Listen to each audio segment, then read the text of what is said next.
bông đào nở biếc, ươm tiếng chiêng say mềm điệu hát.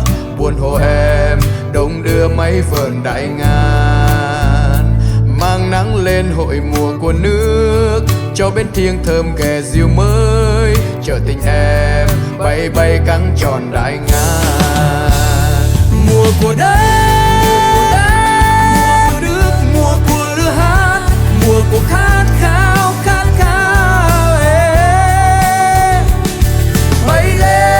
Bay lên ngát xanh cà phê, mang gió xuân bông đào nở biếc, ương tiếng chiêng say mềm điệu hát. Buồn hồ em bay bay trăng tròn đại ngàn. Mang gió xuân bông đào nở biếc, ươm tiếng chiêng say mềm điệu hát.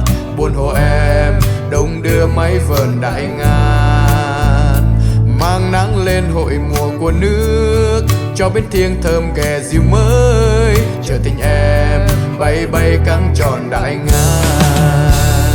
Mùa của đất, mùa của nước, mùa của lửa hát, mùa của khát khao khát khao.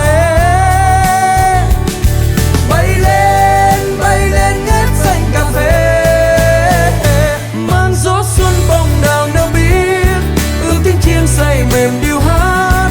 Buồn hồ em bay bay trăng tròn đại ngàn.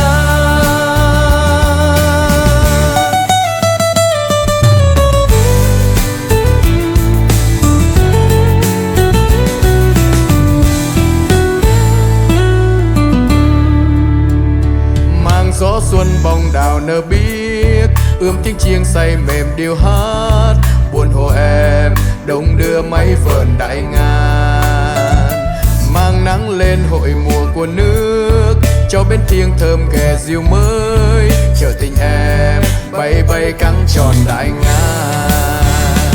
Mùa của đất, mùa của nước, mùa của lửa hát, mùa của khát khao khát khao. Bay lên ngát xanh cà phê, mang gió xuân bông đào nở biếc, ươm tiếng chiêng say mềm điệu hát.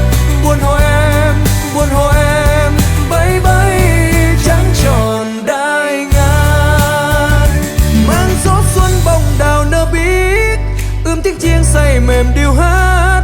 Buồn hồ em